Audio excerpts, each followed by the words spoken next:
Welcome, everybody, to the Robots Radio Spring Post Crossover Special. We'll just call it that. I don't have official names for these things. And you might be tuning into whatever podcast you're listening to going, hey, who's this guy? What is going on? Well, this is a very special episode. We do these quarterly now at Robots Radio, and the show you're listening to is part of the Robots Radio Network. And I am Tom. I'm the guy who set up the network. I do all the running the network stuff, but I also host my own shows like the Fallout Lorecast, the Elder Scrolls Lorecast, the Lord of the Rings Lorecast, and Retro Recall. And with me this week, we have a host of other hosts. That's kind of redundant. But joining me, we've got Jeremy, or Void, who had to step away for a second. He'll be right back in a second. But then we have Sergio. Sergio, go ahead and introduce yourself and what shows you do. Ahoy, my name is Sergio. I am the host of the Dungeons and Dragons Lorecast. I am also the co-host of the 616 Files, an unofficial history of the Marvel Comics universe. Welcome back, Sergio. So good to Always have a you pleasure here. to be here. Yeah, these are super fun. And I didn't mention what we're doing this week, so I just want to throw that out there before we get too far with the intros. We are playing a game of, I'm calling it hero versus hero, but some of these might be villains. Everybody's going to bring a character from one of the things they talk about, and it's going to be against another character doing something that's typically mundane, and we're going to have some fun arguments to pick who's going to be the best at that mundane thing, like planking or something else. We'll get there. But next on our list is Jessica Starr. Jessica, so good to have you. Hey, Tom. Greeps, everybody. Yeah, I'm Jessica Starr, host of the Starfield Lorecast, voice of Sophia on the Modus Files, also host the Fallout feed, stream at Jessica Starr XP, YouTube with the Wasteland Theater Company under Jessica Starr. Do a lot of things. Super happy to be joining y'all today. Yeah, lots of Fallout and Bethesda stuff, so that's fun. Mm-hmm. Yeah, welcome. And then we have Austin. Austin's joining us. Hello, everybody. Hi, I'm Austin. I'm from Jumperscape. You'll probably know me most from the library, Halo Lorecast. It's good to have you. Good to see you. There's too much stuff that I'm involved with, so jumperscape.com.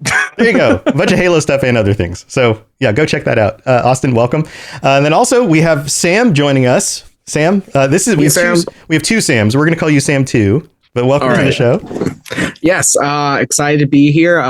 Again, my name is Sam. For this instance, Sam 2. I am host of They Killed Kenny, South Park Retrospective. Fairly new to the Robots Radio landscape, but excited to be here today and excited to get to know everyone. So good to have you. And then closing us out, Sam, N7 Legend Sam. Welcome. I'm Sam 2. 2-2. Okay, then what a lame joke intro. So also known as N7 Legend, I host the Mass Effect Lorecast. And, Tom and I hosted the critically acclaimed Xbox Game Pass show. Yeah, it didn't last forever. And also, with all the craziness about Xbox lately, it's probably a good thing we ditched that after a while. Probably for the best. Yeah. Oh, good times, though. But welcome, everybody. So this is the way this is going to go for our audience. Each person is going to be pitted against another host, and they're going to name a character from the IPs, from the games, from the books, from whatever they talk about, from the TV shows. They're going to pick a character, and they're going to stick with that character for that argument. And they don't know what the character is going to be competing in. I've got a list of 20 different things. We're going to pick one at random, and then they're going to have to each give us their best argument for why their character would win at that thing. And it doesn't matter if it doesn't make any sense, like from just like a conceptual standpoint. Like you pick a magical space dragon and then all of a sudden he has to bake a pizza or something. Like they're still just gonna have to make it work. That's part of the fun. And then the other hosts are going to vote on, first they'll ask some questions, discuss this a little bit, but then they're each going to vote on who they think won the argument. So it's less about the character that you have. It's more about your ability to argue why that character would win that competition.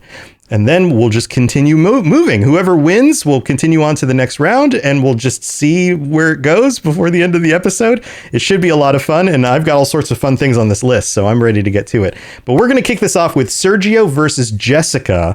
Sergio, which character are you going with? You going with a Dungeons and Dragons character or something else? Well, I was going to use Dritz Duarden from the Dungeons and Dragons realm. I could also use Spider-Man from the 616 Files, the Marvel Universe. Yeah, you got a bunch of Marvel characters. That's true. I have a bunch of Marvel characters. I'm going to go with Spider-Man. Okay. Spider-Man, always popular. Against Jessica Starr. Jessica, who are you? You do the Starfield Lorecast, but you also do Fallout stuff. I feel like that's fair for you to pick any of those characters in any of those either of those I IPs. appreciate that. I thought you were going to assign characters, so I am woefully unprepared. And yet, hopefully I know the characters well. Let's just go with Starfield. I think that's most appropriate. And I will pick Andrasia. Andrasia. Okay, so one of the companions from Starfield. Another fairly, I mean, I guess you're the main character, but you can't go with yourself because you can do whatever you want in the game. Yeah, quite possibly the most popular companion from House of Varun. Yeah. She's mysterious, she's deadly, and she's ready to take on Spider-Man. Nice. All right. So the competition is those two together, and Jeremy's joining us again. Jeremy, you didn't get to introduce yourself. Let people know who you are and what you do on the network. Hi, my name is Jeremy Geyser, or Void on Discord, and I run the Dungeons and Dipshits Live Play D&D Adventure podcast. Nice. Also, we're starting out with Sergio and Jessica here, and since you just sat down, I'm going to have you give me a number between 1 and 20 to determine what they're competing at. 1 and 20? Well, regarding my D&D nature, I'm going to roll you a D20. Do it. Roll it. Bonus points if you get it in the mic, if the mic can hear the roll. Oh, give me a second then. I think I heard it a little bit. Here, put it closer. Roll it again. Yeah, there we go. Foley work. 12. 12. All right. Okay, here we go. This is where it's starting. Spider-Man versus Andrasia doing their taxes by themselves. Oh, man. Okay. So Sergio, so you're going to start us off. You've only got, explain a little bit about the character, explain why they're going to win at this competition. Then Jessica is going to respond. Try to keep it short, just 2 or 3 sentences in your explanation. And then you're going to get a chance. Since you started first, you're at a disadvantage because she will know what you have said. So you will have the ability at the end to refute with just 1 sentence. So go for it. So couple of sentences. So you can just introduce your character just in case somebody doesn't know who Spider-Man is. Well, Spider-Man is a man with the powers of a spider. No, so Spider-Man, Peter Parker, I would say he would be pretty good at doing his own taxes. One, because he, like many of us, is a freelance worker. He doesn't actually work for the Daily Bugle. He merely supplies photos for them. And so he would need to be able to know how to put that into his taxes, probably as some kind of what's the term I'm looking for, like contract worker, 1099 worker. Yeah, right. Yeah, and he would have to do it himself because Peter Parker is historically not well off. He's always in financial straits. He's always eating, ramen and mustard sandwiches, and so he would be adept at doing his own taxes because he simply couldn't pay someone to do them for him. Nice. Okay, Jessica, your turn. Okay, so my character is Andrasia of House Varun. And you may say, wait, she's not local. Is she filing taxes with the UC? How would she do that? She's not familiar with the laws. But here's the thing. Andrasia has trained for years to be a spy, to work undercover. She's worked as a smuggler. She's worked both below the law and above the law and trained on how to interpret and understand these laws. Additionally, she has been studying for this since she was a child. Extensive schooling, very good with mathematics. I think she would have no trouble with her own taxes. All right, solid arguments. Sergio, you get 1 sentence to add a little bit more or refute something. Someone who operates beyond the law isn't concerned with taxes. Okay, those are the statements. The rest of us, you guys have any questions, any thoughts, feel free to chime in. You can ask them questions. You can just talk amongst yourselves. What do you think? I guess it depends on the time period of these taxes. Are they modern day taxes? Are they? Well, let's say it would be whatever taxes they have to do for their environment and where they live, when they live, any of that stuff. So with Spider-Man, it's modern day. With Andrasia, I think it's a few hundred years in the future. Yeah. I got to be honest. I can imagine both of these characters getting arrested for tax evasion. One willfully, and the other kind of like, I don't know what I'm doing. Like, what's going on here? Accidentally. Okay. Yeah. Okay. Any other thoughts or questions? I guess I would say it feels like it'd be like a side plot for Peter Parker to basically try to fumble to get his taxes together in a fast time period, basically. So, and whereas Andrea, I could see her maybe just getting a robot, as an assistant to beep boop and get it done for She her. would be incredibly prepared. No doubt. She always plans ahead. Sam, you were talking about the time period, and I was thinking about extensions, and then I realized, you know what? I don't think Peter even makes enough to have to file taxes. He might not. I can relate to that. He might not. He might be something that's completely foreign to him. Well, I mean, he does have his own apartment that he does keep. So he has to make enough to cover that in New York City. Right. In New York City. Yeah. And I mean, Peter Parker has also been known pretty much multiversally to be incredibly intelligent. It's also true. Yep. Isn't he also a scientist? Yeah. all the real, like the legitimate jobs he does, right? He's paid under the table. Oh, naughty boy. Oh. You're right. Oh. Yeah, J. Jonah Jameson probably just gives him a stack of 20s Yeah, in just a gift manila cards. envelope. Yeah. Yeah, just Applebee's gift cards. That's all he pays him with. In you some go. iterations, he is a dependent as well. That could complicate matters. Okay. Well, I feel like we're is running out true. of time here for the discussion. So we gotta make a vote. These are some good observations. All right, everybody, the four of you, you have your. Cue Jeopardy music. All right. So here's what we're gonna do. Who thinks Spider-Man? Raise your hand. We got Austin and Jeremy, and then it seems like it's split. Okay. So does that mean Sam and Sam? You guys are on Andrasia? That's right. Yeah. I am. Okay. Team Sam is Team Ambrasia. All right. Well, some of your own arguments actually swayed me to Team Andrasia as well, because Peter may not even actually have to do taxes. He might, sometimes. it might be So- something that he's never done before. And the thing about Spider-Man and Peter Parker as a character, why he has endured since 1962, is how relatable he is to the leader. That's true. And so to your credit, who pointed out, like, that could be like a side plot that he's trying to fumble about getting his taxes done. I mean, who amongst us, like, they're like, oh, it's April 15th already? Oh my gosh. Yeah. Yeah, the plot twist would be the Sinister Six is for some reason after him and preventing him at every Right. point. Yeah, They're Doc doing Ock his taxes because they're too busy attacking the city. Yeah. Doc Ock has somehow gotten hired at the IRS. Yeah. Well, good He's try, performing an Sergio. audit. Jessica. I tried. Jessica won this one. Okay, so here's how this is going to work. Jessica is now against Austin. You're next on the list. All right. So, and Jessica, you don't have to stick with the same character. You can mix this up because you don't know what the competition is. So it's still going to be kind of random. So if you want to pick a different character, you can. But Austin, you go ahead and you go first because she's the incumbent here. Okay. So I'm sure everyone's immediately guessing what my character is going to be, given them the Halo guy. I'm going to subvert them entirely. I'm keeping him very, very particular for later. We're going to go with one of his favorite friends, Sergeant Johnson. Sergeant Johnson. All right. So what do we Sergeant need to know about Johnson. Sergeant Johnson? This man is a cigar-chomping Marine who has fought alongside the Master Chief and other Spartans for years. He's been in 3 whole Halo games, maybe 4 if you like ODST and think that firefight is valid. And otherwise, the guy is all around. I mean, he looks like he's 50, but he's like 75. Black don't crack. Got it. Cool. All right. And Jess, who are you going with? I'm going to mix it up to Paladin Dance of the Brotherhood of Steel from Fallout 4. Paladin Dance Revolution. All right. Paladin Dance. What was his name? Sergeant Johnson? Sergeant Johnson. Sergeant. Okay. I wanted to make sure I got the actual the level of military correct because that just fell out of my brain for some reason. All right. So we have to pick a number between 1 and 19. Sergio, you were the one who just unfortunately lost that last round. Pick a number, 1 to 19. Go with number 2. Number 2. All right. This will be fun. These are great. All right. So here's the argument. Austin, you're starting us off. This is the competition. Who would win or be better at being a driver's ed teacher?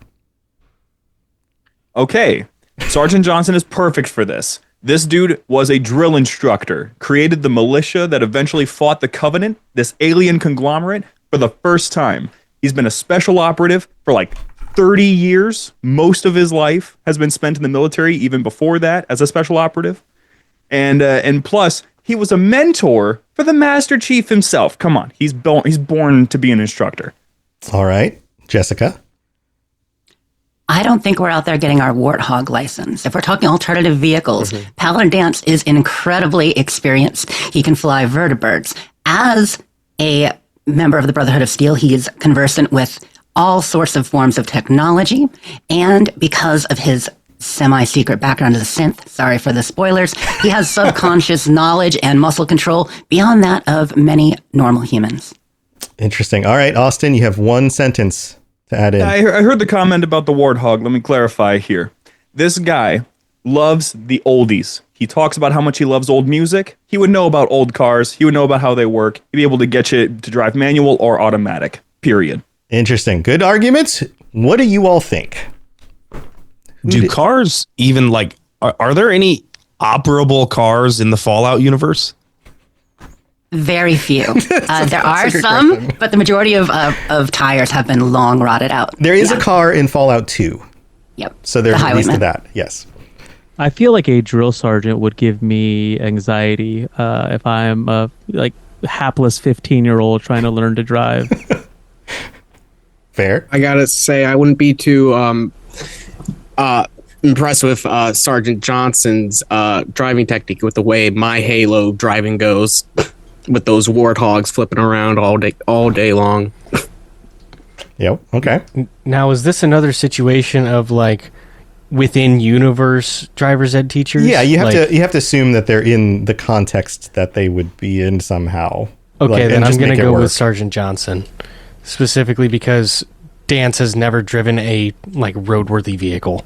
The lack of vehicles in the Fallout universe is kind of a hindrance for sure. It makes it tough. Yeah, it makes it tough. All right, it sounds like you guys are coming to a conclusion. These are all this is a theoretical exercise, but imagine yourself behind the steering wheel of a car. Like, what's a car? What is a car?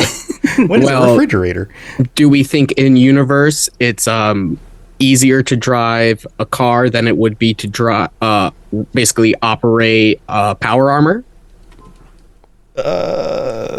I mean, we've seen both in the Fallout show. We saw Lucy get the hang of that pretty quick. That's true. I don't know. All right, let's do a vote. I think we've had enough discussion here. Let's do a vote. Who thinks Austin wins? Sergeant Johnson. I'm going to have to go Sergeant Johnson. Yeah, Austin. Yeah, Austin's not teaching the class, but he made the argument. So, all right. So we got 3 for Sergeant Johnson. Jessica, you don't vote yet because you're competing. So she voted for you. I think it's fair. That's great. So Sam, too, you would be with Jessica on this one. I would be. Okay. So Sergeant Johnson, congratulations, you win. Jessica, you won one, but you lost this one. Austin moves on. Congratulations. All right. Now it's Austin versus Sam 2. All right. We'll do South Park Sam. Oh, that's fun. South Park Sam. There we go. All right. Austin, Sam, you're the new one. Who are you picking? What character? All right. I'm going to go with one of the most iconic South Park characters, Eric Cartman. All right. Cartman versus... do you want to add more about Cartman? I feel like... No, I'm so sorry. Go ahead. No, you're fine. You're fine. We're ready. We're in the ring. We're ready. Yeah. Ring that bell. How would you describe Cartman's personality? Basically the worst kind of person you would ever meet. Manipulative, arrogant, racist, homophobic, but when it comes to competitions, he knows how to get a leg in those. All right. Austin, who are you going with? We're going to go with, this is a little bit of a gamble, I'll admit, but we're going to see if it pays off. Cortana, the AI herself, who has been iconic as a partner to Master Chief in all of his endeavors, and subsequently also straight up Empress of the Galaxy for a little bit there, but we're not going to worry about that. Okay. All right. Jessica, give me a number between 1 and 18. We're going to go with 12 again. 12 again. Different 12 yeah, this time. Things move around because I pull them out of the list and the numbers change. So 12. I hope this is the hot dog eating contest one. So this one is who would be the best at the game that we're playing right now? Oh, a little meta there. Okay, Sam, South Park Sam, what's your argument for this one? All right. I guess, are we assuming these characters have their own podcast? Right. The idea would be that they would be naming a character and making a good argument for why that character would be good at something weird. Right. Well, I guess I would say we know Eric Cartman engages with a lot of different media throughout the show. He's always up to date on whatever current events are going on, what movies are out, what shows are big, what video game is the next hot thing to play. And I think he's able to read people very well, even if they're going to be imaginary characters. So I don't know. That would be my argument for Eric Cartman. Okay. All right. Austin? Cortana is an AI that's operating off of a chip that is using a data crystal shard. That data crystal shard has petabytes of storage space on it, tons of information. It has been well documented over and over and over again. Cortana has knowledge of the entirety of human history, its media, and if she doesn't know it already, which is very unlikely, she can access it very easily. I don't think there's a single reason why she wouldn't be able to come up with any reason possible for any character to win any situation, even if we can't think of it. All right. Sam, final thought? Basically, he made a really good point there. I can't dispute that. Okay. Fair enough. But, I'm sticking behind my choice. And then now it's up to the people. Okay. All right. Let's open this up. What do you all think? So it's basically the worst person you could possibly think of versus AI. Uh-huh. Yeah. Okay. Yeah. If recent events are any indicator, the former wins. Debates anyway. Yeah. Oh, no. So I guess that actually kind of like goes to the heart of like, what does it mean to win a debate? To present a more logical argument or to convince other people? If it's the latter, I feel like Cartman wins that one because as horrible as he is kind of a populist. There are a number of times in the series where he has convinced them to do some pretty terrible things. Yeah, and Sam mentioned like, hey, he's very manipulative, and so he would definitely like start tugging on heartstrings, start just being manipulating the audience into believing what he thinks, and Cortana would use logic and reason, and who wants any of that? How is she on empathy and appealing to people? Like in your experience, Austin? Austin, you can answer that. Go ahead. She is extremely, really well versed in it because her brain is built off of one of the most manipulative people in the galaxy. There you go. Solid other point. Wait, she's based off Eric Cartman? That's all coming together. Close enough. Yep. If he was given billions of dollars and also did horrible things, but like really, really, I think worse. We keep on bringing up current politics, guys. Oh, wait a minute. You were talking about fantasy worlds. Okay. Any other questions or thoughts before we get the votes? No? Okay.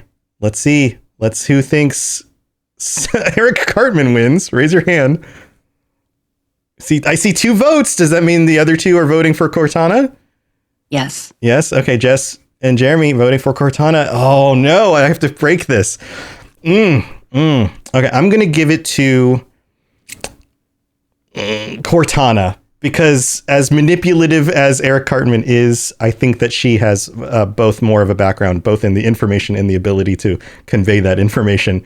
So, Austin, congratulations. You're moving on. The gravy train. Sorry, Sam. It was close. It was real close. It was tough. It was tough. Close battle. I could see Eric Cartman tugging on those heartstrings when he can, but in the end, probably pissing off everyone on his side to the point that they're with Cortana no matter what. Right. A canon loss. I love it. The end of every episode, they turn against him. Yep. Yeah. All right. Time to move on. Austin, you are carrying forward against N7 Legend. Sam, let's see. Who are you going with? Let's go to N7. N7, what character are you picking? I'm going to pick Admiral Stephen Hackett. Okay. Nice. So I have no idea what competition this is going to be, so it could prove extremely fruitful or horrible. We'll see. Hackett from Mass Effect, and explain to people who haven't played what Hackett is like. So Hackett in Mass Effect is like your grizzled old uncle who hits you up when he needs favors done. And he's like supposedly 45 or 50, but he looks like he's 70. Oh yeah. It's a rough 50. Yeah. He's also been through like special training or special ops training, and he is the admiral of an entire fleet. He's basically the most important military officer in the entirety of Mass Effect. Okay. And then Austin, who are you going with? I'm going to try to make the odds even here. I'm going to go with Captain Cutter from Halo Wars 1 and 2. One of the most integral captains in the entirety of the UNSC, and was able to single-handedly use his single ship, to take down an entire army that could have easily leveled most other fleets. Nice. All right. So we've got Hackett versus Cutter. Sam 2, or South Park Sam. Give me a number between 1 and 17. All right. Well, when earlier and we were rolling those dice to get our number, I had to go and get one of my own D&D dice. Nice. So nice. we're going to go that route as well. All right. Let's see. I'll make sure we can hear it. Good Foley work. 9. All right. Here we go. Sorry if that was loud. No, you're good. You're good. All right. The competition is, and seven, you're going to start us off. Who's the best at robbing a bank? Oh, old age and corruption beats youth and beauty every time. So if there's one thing that Hackett knows, it's how to get out of a sticky situation. There have been numerous sticky situations that Hackett has been in charge of, not the least of which involved blowing up an entire solar system effectively and then covering it up so the Alliance didn't get any more than a slap on the wrist. I'd say that flagrantly breaking galactic law and basically getting away with it, it constitutes being able to pull off a bank robbery with minimal repercussions. Okay, Austin. My friends already opened this conversation by saying that this guy has already had the experience of solving complicated problems, especially in that of fighting massive wars, which of course is, much, much larger than just a bank robbery. Let's be real about this. But let me tell you, the apple doesn't fall far from the tree, and his son is one of the most famous insurrectionists ever. The insurrectionists, despite the fact that humanity is on its last legs, about to go out, are constantly trying to bring down humanity for some political or corrupted reason. And I gotta say, even though Cutter isn't entirely approving of it, his son thinks just like him. So I think in the right circumstances, with the right assets, with the right tools, Cutter is doing this with ease, without his second thought. All right, Sam, you got the final response here. I don't know. If I'm putting together a team to rob a bank, I want to be able to trust everyone. And if I know that one guy's got ties to like a prominent insurrectionist, I might leave him behind.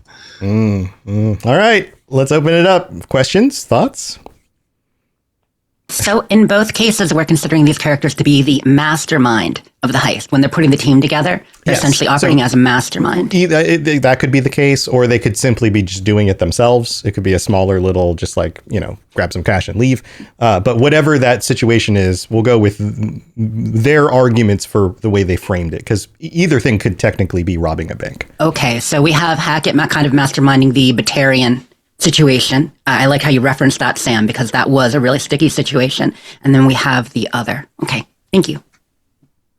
Okay. Yeah, I think the obviously it's not 1-to-1, but the planning and strategy that went into handling the Batarian situation, I think that's gonna give them a leg up. I mean, if movies have taught me anything, robbing a bank is very tricky. Yep. Jeremy, do you have any thoughts? Well, I was going to say, robbing the bank is not the hard part. Surviving and getting away is the hard part. Right. So, I mean, I guess my question would be, what would be their getaway plan? Can we...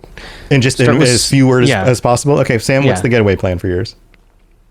Right. Well, we can just go right back to the Arrival DLC and say that Hackett is used to high-risk extractions. And in that case, it involved Commander Shepard. But even if Commander Shepard... Even if Commander Shepard doesn't do it, aka you didn't play the DLC, Hackett still pulls it off with a different team of Marines. He's too Paragon for the bank robbery. Who are, by the way, not Commander Shepard. So it proves that Hackett is used to both Black Ops and high-risk extractions. Interesting. All right, Austin? In Halo Wars 1, we have a very important scientist get kidnapped by the Covenant, this massive religious conglomerate. And with very little hesitation, because he's only concerned about the crew and his ship, he goes after this woman. And he devises a whole operation with every single person on board part of the plan.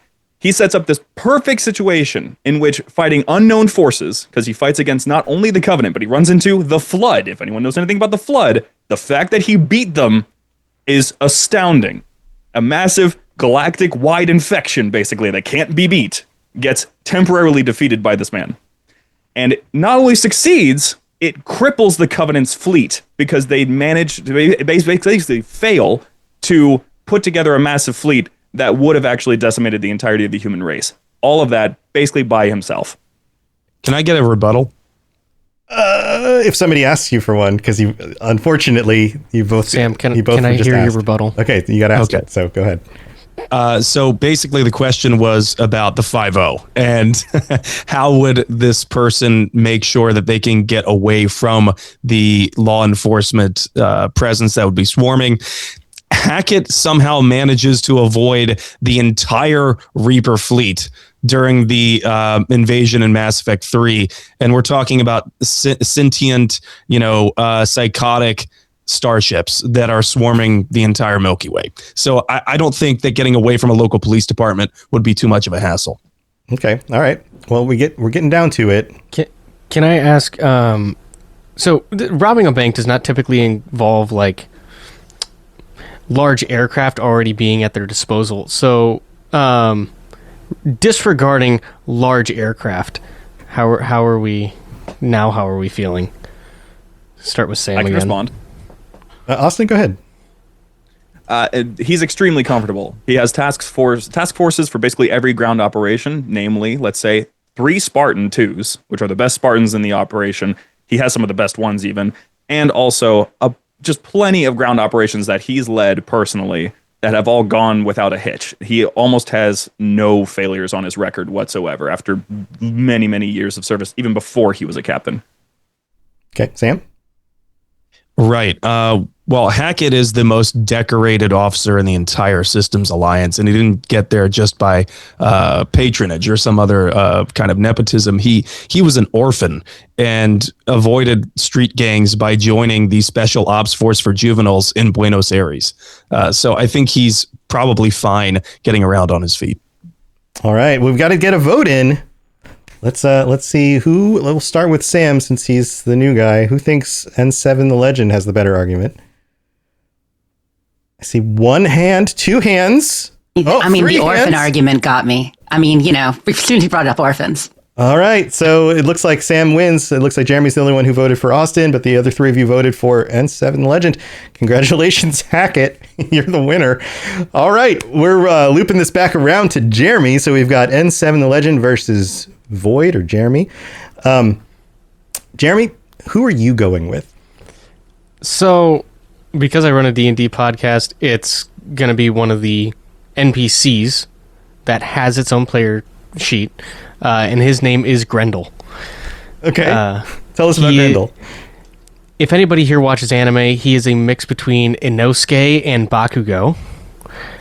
Inosuke being a very animalistic character who kind of just does whatever he wants, and then Bakugo being like, you can't kill me, I'm going to kill you first.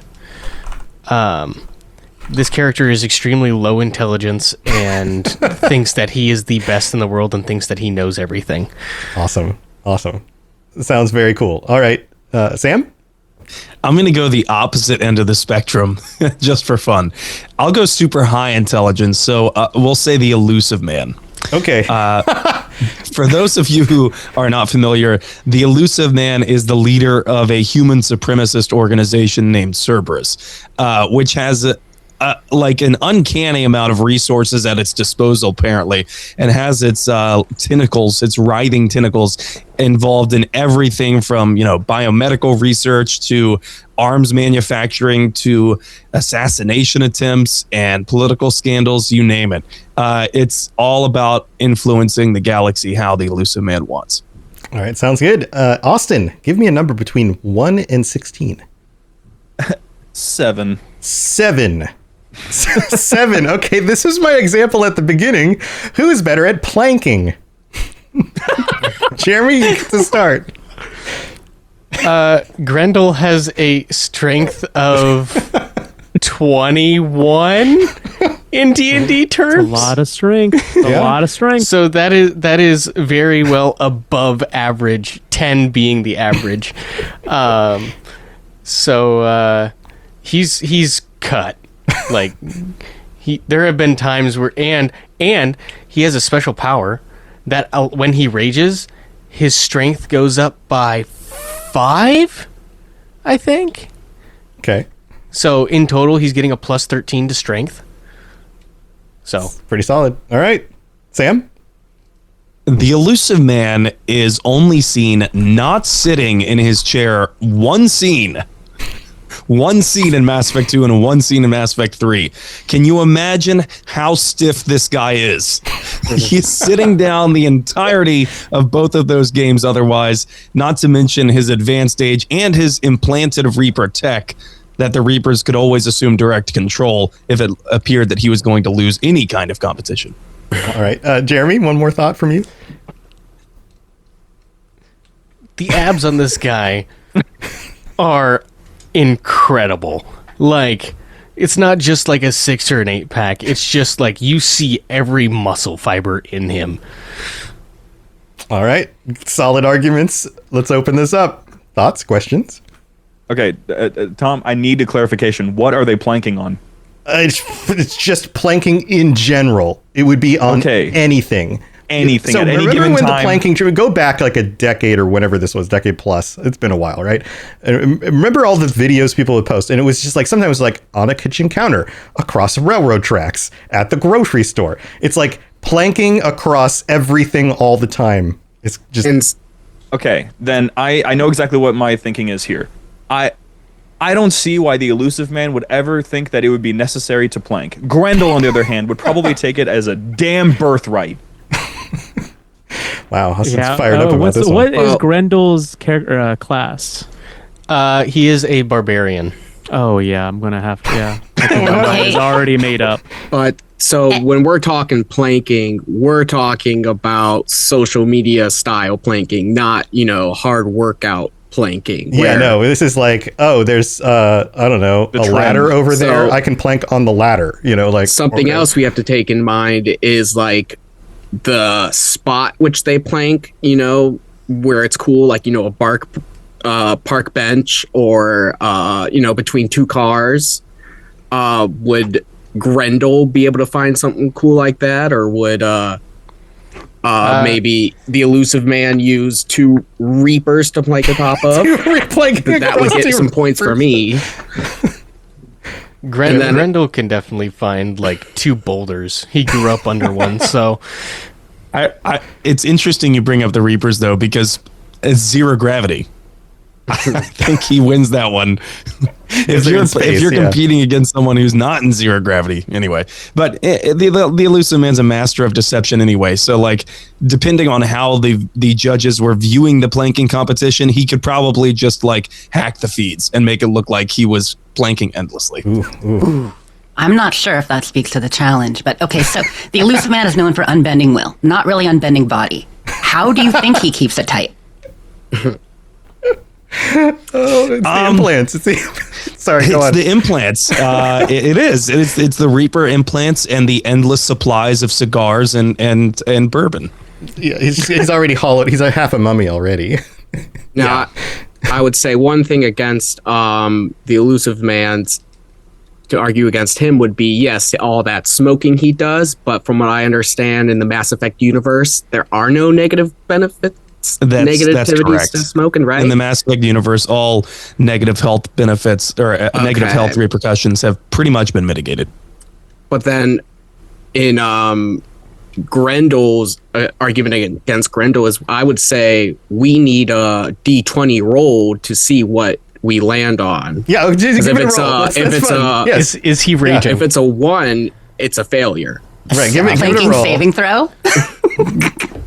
What'd you get? Hold on. Let me get it on the desk so you can hear it. Okay.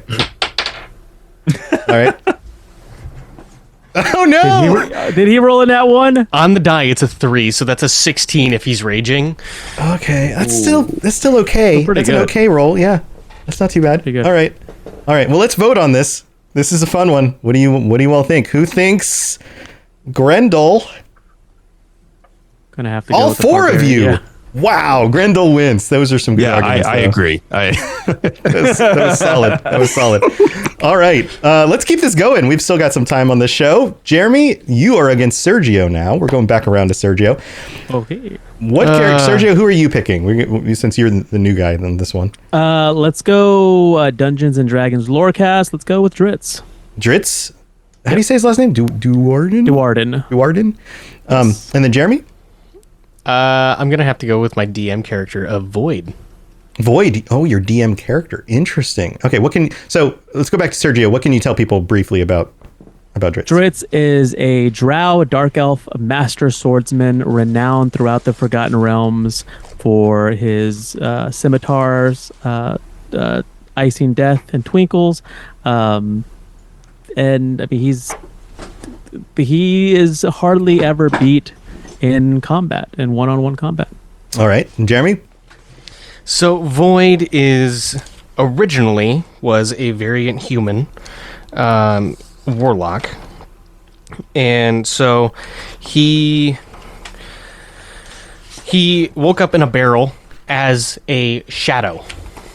As you do. I mean, Yep. we've all been through, through that. And he basically woke up in a barrel and went through the campaign, disappeared, came back with his second consciousness, in quotes, named Nightfall. And Nightfall is basically Venom, but a little cooler in my opinion. Oh, cooler than Venom. All right. This is an interesting matchup. All right. So, Sam, are you here? Sam and Seven? I think you had to step Yes, away. I am. Oh, there you are. Okay. I need a number between 1 and 15. 15. 15. All right. Who would be the best at running a zoo? Sergio, go first. Well, if you are familiar with Dritz Jordan, you know that he has an animal companion known as Guinevere, a black panther that lives on the astral plane, and because of this, he is very adept at animal handling. And as a follower of Myliki, he would be very much attuned to the animal kingdom, and he would run, pardon my French, but one heck of a zoo. All right. Void? Tell us about Void. Is it possible to just give it? Because Void being me and having had this character for years, I know immediately he would get too annoyed. So it's not possible. He cannot win this I competition. don't think he could They take won't care shut of the up. zoo. It smells horrible. Exactly. Nice. All right. Well, Sergio, congratulations. You win. There's no contest. By default, Dritz wins. That means that you are now going back against Jessica. It's a rematch. Rematch. Let's go. Rematch. Jess, who He's are you? literally a ranger. I mean, yeah, you had to win that Yes. one. All right. So, Jess, who are you going with? I'm going to go with Barrett. We're going to stick with companions in the Starfield universe. Okay. So we'll go with Barrett. Okay, Barrett. And describe Barrett briefly. He works with Constellation. He's an advanced engineer. He's known for being incredibly charismatic. He's a great cook. He's the kind of guy that can get in a situation. He can be in a hostage situation. And when you find him, he's there chatting with his captors, completely free of bonds, just, sharing a hoagie. Yep, So, yeah, he's super great guy. charismatic. He's got one of those voices that you're just like, oh, this guy. Yep. All right, Sergio. I'm going to switch it up, go back to the Marvel Universe, and I'm going to go with one Tony Stark, a.k.a. Iron Man. All right, Iron Man, Tony Stark. Void, give me a number between 1 and 14. Are you rolling again? Yes. All right. Okay, D4 and D10. All right. 9. 9. All right. Oh, no. Okay. So here we go. Jessica, you're going to start us off on this one. Who is the best at seducing a sugar daddy or mama? Well, my goodness. So Barrett, he's known as incredibly seductive. He is basically the Barry White of the Starfield universe. He will put on the tunes, and yes, he has all the tunes. He has all the stuff, but he's also, as a bisexual man, he is it will step up to many situations that may come in here. So he is suave, he is ready to swing, and he is gonna seduce them. Okay. All right. Man, this is going to be tough. All right. Sergio? When one thinks of the phrase billionaire playboy, one automatically thinks Tony Stark. He's beyond a genius, devilishly handsome, has a rapier's wit, and can get into anyone's drawers that he puts his mind to. All right, Jess, one more thought from you. Money doesn't buy everything. Some billionaire playboys' reputations precede them. Ooh, all right. Questions, thoughts? Is cooking involved in this seduction? It could be. It could be. It certainly should be, because, obviously we know the way to many people's heart is through their stomach, and Barrett is very prepared. Are they doing this as part of a task, or are they just doing this for pleasure? Is this business seduction or pleasure seduction? It seems like the connotation here of a sugar daddy / mama kind of implies a little bit of both. Okay.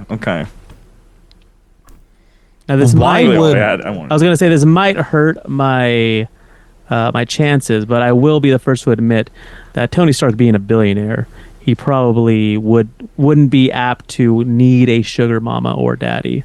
He would be Right. the sugar daddy. He'd cannot- probably just be seducing for love of the game, honestly. I can't see because the sugar daddy, sugar mama situation is inherent power dynamic there. I cannot see Tony Stark accepting conditions or terms or Right. Any kind of direction from a sugar daddy or mama. Right, having to be put his hand out and say monies, please. Yeah, that makes it a little bit rough. Yeah. So I think he could. He is absolutely capable of doing so. But would he? That's the argument to be made. All right. Any other thoughts or questions? I guess could Barrett look past the memory of his dead husband in this situation, or would it be too much for him to move on? Barrett in the game can actually move on with the player character if certain things are right. So yes, if the Starfield aligns, he definitely would. Good question. Good question. All right, let's get a vote. What do you all think? Jessica is the what's the word for the person who's competing against the person who's the incumbent? The Challenger. challenger. That's a good word for it. Jessica's the challenger. Who do you think who thinks Jessica and Barrett win? I see two hands. The other two, you guys are going for Tony Stark and Sergio? Yeah. Oh, it's both. Okay, so I have to break this. Sergio, I think you're right. I think Tony Stark doesn't need a sugar daddy or Right, sugar mama. right. And I think that's probably the difference. Both of them are super suave, extremely capable. If it was just seduction was just the question, it'd be a toss-up. Right. But the qualifier, it's for the sugar mama or daddy. So Yep. yeah, you're right. Yeah. So I think, Jessica, you win this one. Congratulations. All right. We are getting close to the end of this fun little game. We don't really have a final round or anything like that. But here's what I want to do. Who would like to be in a final round and make an argument? We could do 2 people. We could do 3 people. Who has another character? They're like, oh, I'd really love to have this character. I'll do it. Okay. Austin. I see N7. Anybody else want to join in on this one? It can be more than just 2 people. Void? Let's do Sam? the battle royale. Everybody? Let's all do it. Everybody? Yeah. Okay. Everybody. But then here's Okay, what's going to then. happen is that you are all still going to have to vote. So Yeah. you might be voting against your character. In fact, you can't vote for your own character. You have to vote for somebody else's. Honestly, I would have voted against Tony Stark in that last one. Fair enough. I kind of Fair argued enough. myself out of it. Yeah, enough. and without the qualifier, any random person, I would have voted for Tony Stark. So. Yeah, there you go. Right. Yeah, I hear you. That was a really good matchup for that question. Like that was really cool. All right, so let's just go in order. Just name your character, give us a really brief description. Void? My character is the Gremlin. He is basically the party snail, and it will find them anywhere, anytime, and it will try to always kill them. Oh, nice. All right, so he's got one of those voices. Does he get angry and sound like Gollum? I mean, this is about his voice. He's pretty intimidating when he turns red. He's kind of halfway between like Elmo and Gollum. Yeah, a bit. Yeah, he's in there. He's in there. Very cool. All right, Sergio. Okay, so I'm going to stay with the Marvel Universe, and we are in season 2 of the 616 Files in 1963. And so I'm going to pick characters that we have currently covered, and I'm going to go with Bruce Banner, aka the Incredible Hulk. Got it. All right, Jess. I'm going to keep jumping around. Let's go back to the Fallout universe to keep that representation. And I'll go with Nick Valentine, detective from Fallout 4. Nice. Austin? I, of course, have to bring out the big guns. The one and only the Master Chief himself. A man who has not only demonstrated his humanity and done a good job of being there for his teammates and those who need him, but also the decimator of 2 separate armies in one day and continues to do things like this. That's my man. All right. Sam? South Park Sam. I'm going to be going with Randy Marsh. Randy Marsh. All right. Cool. Let's go. All right. And then I kind of already want to vote for Randy, to be honest. N7. I got to go with Legion. Legion. From Mass Effect. Legion, the first Geth that we meet and evidence that the Geth are sentient, even though they are hive mind. All right. All right. Here's how this is going to go. I need a number between 1 and 13. Ooh, let's roll a dice. Yeah, roll a dice for me. I got one. Go for it. Oh. 7. 7. Man, all these middle numbers. Okay, here we go. I think this is a good one for this competition. All right. This needs to be super brief. Just give me like one reason why. And we're going to go backwards. We'll start with N7. And we'll go all the way back to Void. One reason why your character would be the best one to help an old woman cross the street. Instant threat identification. The Geth are not human. They have insane computational powers. Okay. South Park Sam? I gotta say, Randy would probably just leave the woman in the middle of the road. He'd get distracted by something. But let's say he makes it across. He does know how to... No, he's not good with old people. Nope. We're out. All right. That's an anti-argument. Cool. Austin? This man has been displayed in marketing across the entirety of the internet and TV to protect people all the time. 1-ton armor, energy shielding, sensors out the wazoo for every single spectrum you can think of, and he cares about the elderly. Jessica? With the brains of a police officer, with a long career from the 2000s to the heart and soul of a character who has lived 200 years, Nick Valentine respects the elderly and has excellent manners. He'd walk her across and call her sweetheart at the end. You guys are really good at like framing these arguments. It sounds like you all are running for office or something, which is great. Sergio? We're not? Sergio, go ahead. Is this not for president of Robots Radio? I mean, he's the Incredible Hulk. He would pick this old lady up, put her over his shoulder, walk across the street. Who cares if a bus hits him? He's the Hulk. And the bus, I'd hate to be the bus hitting the Hulk. No matter what crosses his path, that old lady's making it with that chicken. She has a chicken? Yeah, the The one that chicken crossed also the road. crossed the road. Is that like food or is it like a pet? No. Well, Why did the chicken cross the road? I get it, but is she going to eat the chicken or is... She might. I don't know. I'm not in that It's old her lady's business. chicken. I'm It's not her her chicken. biographer. Okay, all right. Just wondered. Jeremy? Well, she'll get there very quickly because the gremlin will just pick her up and throw her. Okay, all right. So I didn't say safely. It just said help. Help an old woman across the street. So I guess that counts. All right. So we've got the Gremlin, Bruce Banner / the Hulk, Nick Valentine, Master Chief, Randy Marsh, and Legion. All right. Now we need some votes here. Who is voting for Legion? Anybody? All right. No votes for Legion. Who's voting for... Oh, did you vote for Legion, Jess? I am switching my colors to Legion. Okay, we Voting got for Legion. One vote for Legion. All right, I'm going to mark this down. All right, what about Randy Marsh? Any votes for Randy Marsh? No votes for Randy Marsh. Master Chief. One vote for Master Chief. Okay. Nick Valentine. 3 votes for Nick Valentine. Oh boy. Bruce Banner. I think everyone's voted. Yep. Everyone's vote. That's 5 votes. No, I didn't vote. I was going to vote for Gremlins. You gonna vote for Gremlin? Okay, you didn't vote. Okay, Yeah. cool. He's going to throw the old lady. How is that helpful? There's 6 of you, not 5 of you. He's throwing an old woman. Well, throwing the old woman does not beat Nick Valentine. Congratulations, Jessica Starr. You are the winner of our competition today. You have the best arguments and the best characters for doing all sorts of random things. Congratulations. Thank you. I loved everybody's characters. This was awesome to hear. Yeah, this was super fun. I love all the different creative answers. And I also love when some of you were just like, nah, my character sucks at that. Nope. The honesty was very nice. But everybody, thank you for being here. We're just going to recap real quick. We'll go back through. Let's actually go backwards this time from N7 through. Who are you? Why should people check out your shows? What are they? And also, thanks for being here. Sam, go ahead. Who am I? Who are you? Gonna have an existential crisis now.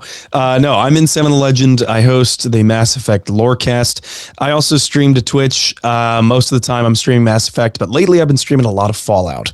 A lot of Tales of Two Wastelands mod, if you know that one. What is this game? Is this a game called Fallout? Yes, this is a game called Fallout. I don't think any of us have heard of it. Oh no, I meant the mod specifically, but it combines Fallout 3 and New Vegas. But right. But yeah, I am live with the Mass Effect Lorecast every week on Tuesdays. That's at 9:30 p.m. Eastern Time, 6:30 Pacific. And right now we're covering some very little known lore around the virtual aliens. So if that is your jam, come stop on by. Awesome. South Park Sam, where can people check out your stuff? Yes, you can check me out at robotsradio.net or on the Spotify. The podcast is They Killed Kenny, South Park Retrospective, where we examine everything from the show to its writing, its characters, and cultural context that shaped it as it went along. Only got a few episodes out, but I'm hoping to get the next one out soon. Awesome. Yeah, go check that out as well. Austin, I know you've got a bunch of stuff. Which stuff do you want to rep? I'm going to do my best to just consolidate it down to 3. Hi, again, I'm Austin from Jumperscape, producer of a lot of different things. Primary thing is, of course, the Library Halo Lorecast. Every Thursday, join me and 3 of my friends to talk about Halo. We've been going for 150 episodes now, and it's cooking. Like, we're cooking with avocado oil. If you want to tune in some of the other things that we do, we also have Chatternet Daily Halo Radio with 14 unique hosts going live every single day, every morning to help you get your day kicked off. And if you want to get a little bit outside of Halo, we also have a Helldivers podcast called Illegal Broadcast, which will give you a little bit of news in universe. So it's a good little time. If you want to see all of that, just go to jumperscape.com. Awesome. Jessica? Hey, I'm Jessica Starr, and again, I host the Starfield Lorecast, the Fallout Feed podcast, several other things. You can follow me on Twitter and Blue Sky at SleepIs4T. That's at Sleep is for the letter T. If you want to know what's coming up, exciting things in the works, next Starfield Lorecast should be a deep dive with a resolute cartographer on system designations, geography, and statistics, and the C3 Bethesda modding convention. I'm working that with Eleonora and a few friends coming up on March 14th and 15th. So depending upon when you listen to this, check out the C3 convention. It's going to be Saturday, Sunday, from 10 a.m. to 7 p.m. We're covering Skywind. We're covering Sky Oblivion. We're doing a bunch of Starfield verified creator panels, and I'll be showing Fallout Upstate, the fan film. So a lot of stuff happening. Nice. That sounds great. Sergio? Name is Sergio, host of the Dungeons and Dragons Lorecast. Each and every week, we're diving into the lore behind the world's most popular role-playing game, and also the co-host of the 616 Files, where every other week, the host and I, Sean Hamill, author of Cosmology of Monsters, The Dissonance, Brand New Alien, Perfect Organisms, Solomon Kane, Suffer the Witch, all novels you can buy on Amazon or your friendly local bookstore. And we talk about the history of the Marvel Universe starting all the way back in 1961. Nice. And then Jeremy. Hi, my name is Jeremy. I run the Dungeons and Dipshits, a live play D&D podcast here on the Robots Radio Network. You can find me on Discord. We've got a Blue Sky, Instagram, and yeah, that's about it. Cool. I might have a project in the works, but Yeah.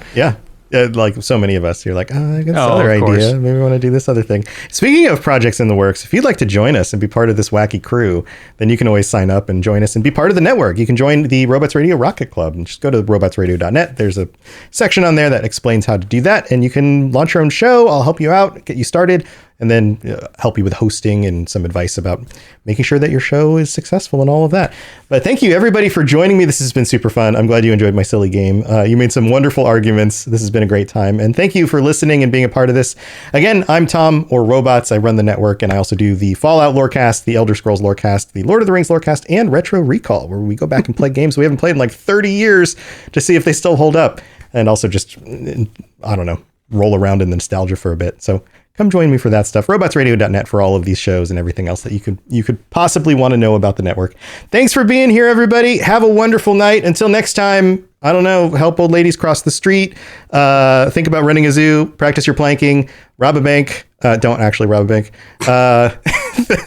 Play games like this.